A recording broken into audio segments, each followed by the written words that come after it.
Et du coup, j'ai dû appeler ma directrice qui était à ce moment-là en Corée. Il était minuit chez elle. Je l'appelle en panique en me disant bon bah voilà, j'essaie de la convaincre d'installer les tableaux comme il faut, mais elle veut pas m'entendre. La galeriste de l'autre côté qui me hurle au téléphone en lui disant que c'est hors de question, qu'elle annule l'exposition là tout de suite si l'artiste ne cède pas. Salut, c'est Maxence et vous écoutez Wannabe, le podcast qui vous aide à trouver le stage de vos rêves. Chaque semaine, je rencontre un stagiaire pour avoir des insights sur son quotidien, ses missions, le recrutement et l'ambiance dans son stage. Aujourd'hui, je rencontre Emma, assistante de galerie à la galerie Beauté du Matin Calme à Paris. Je vous souhaite une bonne écoute et bienvenue dans Wannabe.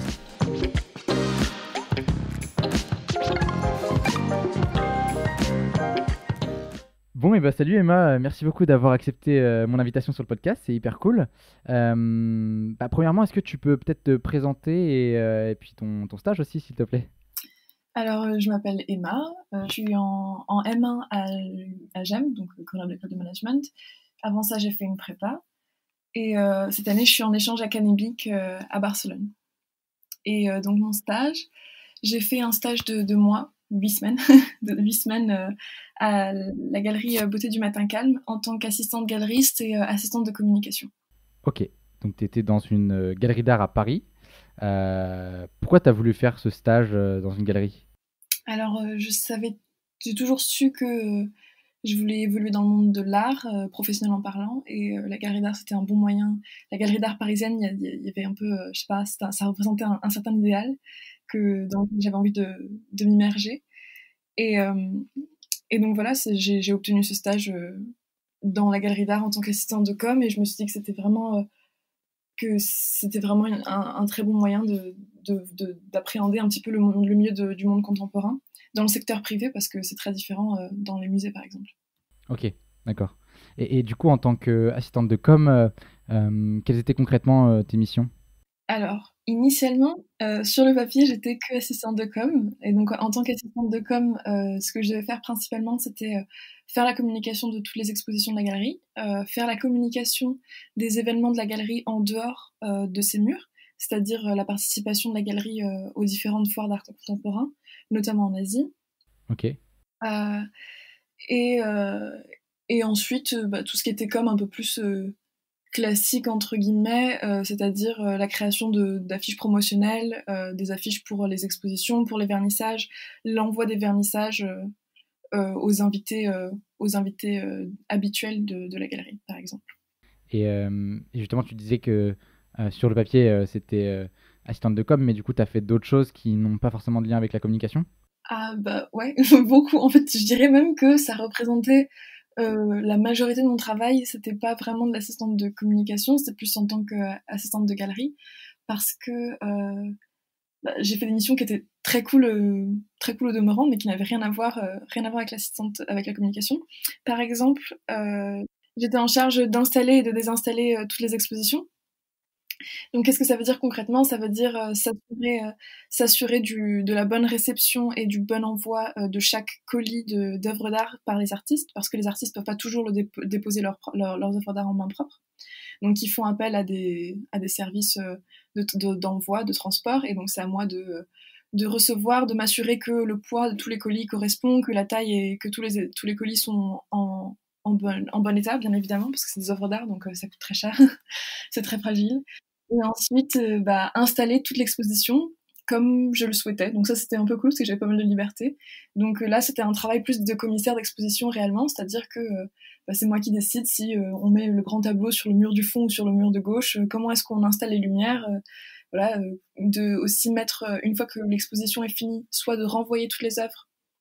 Donc là, il y a toute la partie administrative avec les services de transport ou de stockage, c'est-à-dire que c'était à moi de transporter toutes les œuvres dans l'espace de stockage dédié de la galerie. Et aussi, il y avait d'autres missions comme rechercher des nouveaux artistes à exposer pour la galerie, donc sur les sites spécialisés comme sur Instagram, sur Tumblr, enfin un peu partout où il y a des artistes aujourd'hui, essayer de trouver la perle rare, les contacter, essayer d'organiser des rendez-vous pour inciter, pour augmenter les artistes permanents ou non permanents de la galerie. Et ensuite, La gestion des expositions au quotidien. C'est-à-dire s'assurer que on a tous les éléments qu'il nous faut pour que l'exposition se passe bien, c'est-à-dire qu'on a tous les prix, toutes les dimensions, toutes les techniques de chaque œuvre d'art, qu'on a tous les noms, qu'on a bien toutes les œuvres d'art qu'on veut exposer, qu'on se mette d'accord, par exemple, avec les artistes sur les œuvres d'art qu'on a envie d'exposer. Parce un artiste, par exemple, il décide pas forcément au préalable de tout ce qu'il a envie de ce qu'il veut exposer, donc il vous envoie 20 tableaux. En fin de compte, vous en exposez 10. Et, voilà, il faut décider avec lui, mais aussi avec la galeriste de ce qu'on expose, comment est-ce qu'on l'expose. Ok, bah ça fait un paquet de missions.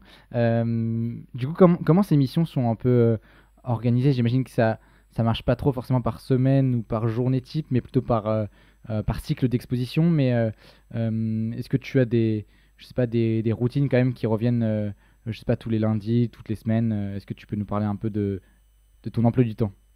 Alors, la routine, quand t'arrives le matin, c'était assez simple, c'était ouvrir la galerie d'art, allumer toutes les lumières, s'assurer et nettoyer la galerie, forcément, parce que qui dit galerie d'art dit, voilà, c'est un peu un sanctuaire, entre guillemets, pour l'art contemporain, donc faut que ce soit nickel, faut que ce soit, voilà. Donc ça, c'est, forcément, quand sur ta fiche de poste, il n'y a même pas marqué femme de ménage, mais il faut savoir qu'il va falloir faire le ménage.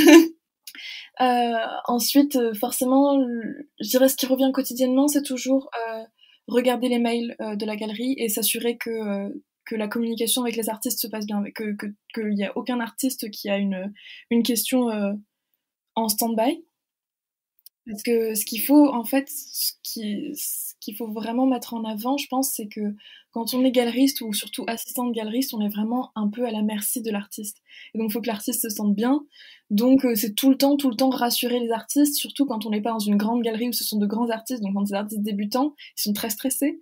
Donc, il y a un échange de mails continu, vraiment, je sais pas combien de mails j'ai répondu pour assurer l'artiste qu'on avait bien reçu son œuvre, qu'il fallait, si d'un coup, d'une minute à l'autre, il a envie de changer la fiche de l'exposition, il faut la changer le plus vite possible, avoir son aval, avoir l'accord de la galeriste aussi. Donc voilà, il fallait toujours répondre à tous les mails en continu, et ensuite, c'était plutôt, voilà, le travail de com un peu classique, c'est-à-dire je dirais que les seules échéances qui étaient régulières, c'était tous les mercredis ou tous les jeudis, je me souviens plus, bon, bref, une fois par semaine, vernissage, donc nouvelle exposition. Euh, et, euh, et donc après, c'est tout ce qui est avant ou après l'exposition, c'est vraiment la communication. Donc à J-2, on fait une communication sur tel ou tel support, sur tel ou tel réseau social, voilà. C'était assez. Voilà. Ok, ok. Et en matière de relation avec les autres stagiaires, déjà, est-ce qu'il y avait des autres stagiaires dans la galerie? Comment se passait la relation entre stagiaires? Et puis aussi avec les artistes, du coup, comme tu étais en contact avec eux avant, pendant et après, comment se passait cette relation? Alors, avec les autres stagiaires, alors on était trois, moi inclus, donc pour gérer toute la galerie, en plus de la galeriste. Donc, c'est vraiment une toute petite galerie où il y a vraiment que la directrice et trois stagiaires en permanence. Avec elles, ça se passait très bien. Ça fait à peu près mon âge, enfin, un an d'écart, quelque chose comme ça. On faisait des études assez similaires. Les deux autres étaient spécialisées en com, donc ça m'aidait moi parce que, étant donné que je sors pas d'une école de com, il y a pas mal de choses que je savais pas forcément comment faire, voilà. Et donc avec elles, ça se passait très bien. Et avec les artistes, c'était vraiment, c'est-à-dire que il y a des artistes avec qui ça s'est très bien passé, avec qui je me suis hyper bien entendue, qui étaient très respectueux, qui n'en demandaient, qui n'étaient pas trop exigeants non plus, et des artistes avec qui je vais pas te le cacher, ça s'est plutôt mal passé. Euh, Après, pas que avec moi particulièrement, heureusement, sinon je me remettrais vachement en question. Mais, euh, mais ouais, avec qui ça s'est mal passé, par exemple, je me souviens d'une exposition. Donc, il faut savoir que ma tutrice de stage, qui était la galeriste, a dû s'absenter pendant 3 semaines pour aller dans des foires d'art contemporain en Asie. Et donc, j'ai été seule à gérer la galerie, plus ou moins, pendant 3 semaines.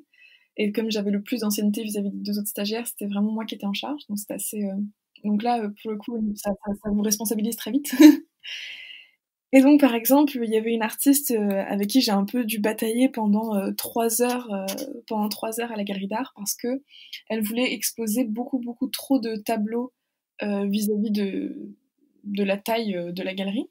C'est-à-dire qu'il faut savoir qu'il y a une certaine codification dans l'installation d'une exposition, c'est-à-dire on met généralement les tableaux à hauteur d'yeux, on n'en met pas plus de 3, vraiment grand maximum 3 par simèse. Bon, voilà, il y a des petits codes, on surcharge pas une galerie d'art. Et donc avec elle, je m'étais un peu, j'avais un peu bataillé parce elle voulait mettre des tableaux du sol au plafond, mais sans aucun espace entre les tableaux. Elle voulait en mettre, généralement, on met sur un mur de 2 mètres, par exemple, on va mettre maximum 2 simètres, c'est-à-dire qu'on va faire 2 rangées de tableaux. Elle voulait en mettre 4, enfin, c'était n'importe quoi. Et du coup, j'ai dû appeler ma directrice qui était à ce moment-là en Corée. Il était minuit chez elle. Je l'appelle en panique en lui disant bon bah voilà, j'essaie de la convaincre d'installer les tableaux comme il faut, mais elle veut pas m'entendre. La galeriste de l'autre côté qui me hurle au téléphone en lui disant que c'est hors de question qu'elle annule l'exposition là tout de suite si l'artiste ne cède pas. L'artiste qui me dit c'est n'importe quoi, moi je veux pas exposer non plus, et moi au milieu comme ça avec 2 tableaux dans les mains, il pleut, et je fais des va-et-vient entre la zone de stockage et la galerie en essayant de trouver une solution. Là c'était assez compliqué, tu vois. Et après forcément, après cet épisode, l'artiste qui envoie un mail assez mécontent à la galeriste en lui disant que n'exposerait plus n'exposerait plus à la galerie. Donc parfois ça se passe très mal, mais parfois ça se passe très bien aussi. Il y a des artistes qui sont voilà, qui sont très timides parce que c'est leur première exposition à Paris, et qui sont très, très bienveillants et qui vous respectent, qui ne vous perçoivent pas comme des bras qui montent, qui démontent des tableaux au gré de leurs envies. Et justement, peut-être que est-ce que tu aurais un moment marquant du coup de ton stage, marquant positivement du coup? Marquant positivement, je pense que il y avait un vernissage. Je pense que les meilleurs moments, c'était quand même pendant les vernissages. Parce que c'est vraiment là que on a l'occasion d'interagir vraiment avec les artistes ou avec je sais pas si je devrais dire les clients ou les visiteurs, bon, comment on va les considérer. Et c'est vraiment là que c'est intéressant parce que c'est à ce moment-là qu'on se pose, qu'on apprécie, qu'on prend du recul sur l'exposition qu'on vient d'installer et qu'on apprécie les œuvres d'art et qu'on y réfléchit et qu'on peut échanger avec autant avec les artistes qu'avec les clients sur la perception de chacun de chaque œuvre d'art. Et c'est là que ça devient intéressant. C'est vraiment là, ces moments-là, je me rappelle d'un moment où j'ai débattu pendant, je pense, 30 minutes avec un visiteur à propos de une potentielle analogie qu'il y avait entre un tableau et une chanson de Gainsbourg, et c'était hyper enrichissant parce qu'on ne voyait pas du tout la même chose, et c'était assez agréable. Ok, trop trop bien. Euh, Finalement, quand tu prends un peu de recul maintenant sur ton stage, qu'est-ce que tu penses avoir appris pendant ce stage sur ces 2 mois du coup dans la galerie? Je sais pas si j'ai appris beaucoup de choses d'un point de vue technique. Je pense que j'ai peut-être appris un peu de vocabulaire artistique. Enfin, tu vois, genre des choses comme les simèses, comment est-ce qu'on installe une exposition, j'en avais pas trop d'idées, tu vois. Je pensais que ça se faisait un peu au feeling. En fin de compte, il y a quand même des codes. Donc c'est plus voilà, la codification du monde de l'art, ça je l'ai un peu appris. Et puis aussi tout ce qui est voilà, technique artistique, je pourrais à peu près bien différencier une aquarelle d'une peinture à l'huile ou quoi que ce soit, enfin voilà, des choses techniques. Et après, bah, je pense que d'un point de vue humain et relationnel, ça m'a appris vachement à être patient, quoi, et à gérer un peu des situations de crise avec les artistes quand on pense qu'on a perdu une œuvre d'art et qu'on panique pendant 2 heures et qu'en fait c'est juste au fond de la zone de stockage. Voilà. C'est plus voilà, de l'humain. Je pense que j'ai vachement appris à prendre sur moi, à être patiente, aussi à converser quand on n'a rien à dire avec certaines personnes. Ça arrive aussi, mais là, faut faire un peu de small talk, et voilà, ça, j'ai pas mal appris parce que je déteste ça avant, et bon, en fait, bah, c'est pas trop grave, hein. Et, et pour l'obtention du stage, du coup, comment ça s'est déroulé le recrutement? Est-ce que c'était une offre de stage officielle, entre guillemets, ou est-ce que c'est toi qui as candidaté spontanément à la galerie? Alors c'était une offre de stage je pense, il me semble que je l'ai trouvée sur Profil Culture. Euh, donc j'ai postulé, j'ai eu une réponse très rapidement et donc un entretien aussi très rapidement. Pour être tout à fait honnête, j'ai l'impression, enfin l'entretien s'est très très bien passé et il a été très rapide. En fait, j'ai un peu l'impression que j'étais déjà prise avant même de passer l'entretien parce que concrètement, il n'y a pas eu beaucoup de questions. Enfin, c'était plus des questions qui découlaient de la curiosité de qui j'étais plutôt de ce que je savais vraiment faire ou de mes connaissances réelles. Donc non, par rapport à l'entretien, c'était assez simple, assez rapide. Mais pour te donner un autre exemple, j'avais fait un entretien avant ça, donc d'un stage que j'avais aussi obtenu, mais dont j'avais décliné l'offre. Et là, pour le coup, qui était aussi pour une galerie d'art, et là, pour le coup, j'ai eu énormément de questions, mais alors je pense que ça a duré 30 minutes de questions hyper rapides sur mes connaissances du monde de l'art en profondeur. Donc, c'est-à-dire qu'on m'a demandé quelle était la dernière exposition que j'avais vue, quelle était la dernière exposition qui m'avait plu, l'artiste que je préférais, l'artiste que j'aimais moins, une technique que je trouvais particulièrement intéressante, si j'avais déjà participé à des forts d'art contemporain, quelle est l'œuvre qui m'a le plus ému dans ma vie, qu'est-ce qui me fait pleurer dans l'art contemporain, enfin voilà, des questions très précises, voire même intimes sur ma relation émotionnelle et ma connaissance artistique, voilà, très forte, tu vois. Donc ça dépend vraiment de ce qu'on attend de toi. Après là, c'est vrai que la galerie dans laquelle j'étais, on n'attendait pas de moi à ce que j'ai une émotion particulière vis-à-vis d'une œuvre d'art, plutôt une certaine sensibilité et des connaissances informatiques et relationnelles. Par exemple, le fait de parler des langues, des trucs comme ça, je pense que c'était bien plus valorisé que dans l'autre galerie. Ouais, justement, en parlant peut-être des prérequis, est-ce que justement il y avait des prérequis qui étaient nécessaires? Justement, tu parlais que tu étais en contact avec avec les artistes qui étaient, j'imagine, pour la plupart étrangers. Du coup, tu as dû parler anglais, espagnol. Enfin, je pense que je pense que c'était un prérequis nécessaire. Quel serait du coup le conseil et les prérequis pour faire un stage dans une galerie, selon toi?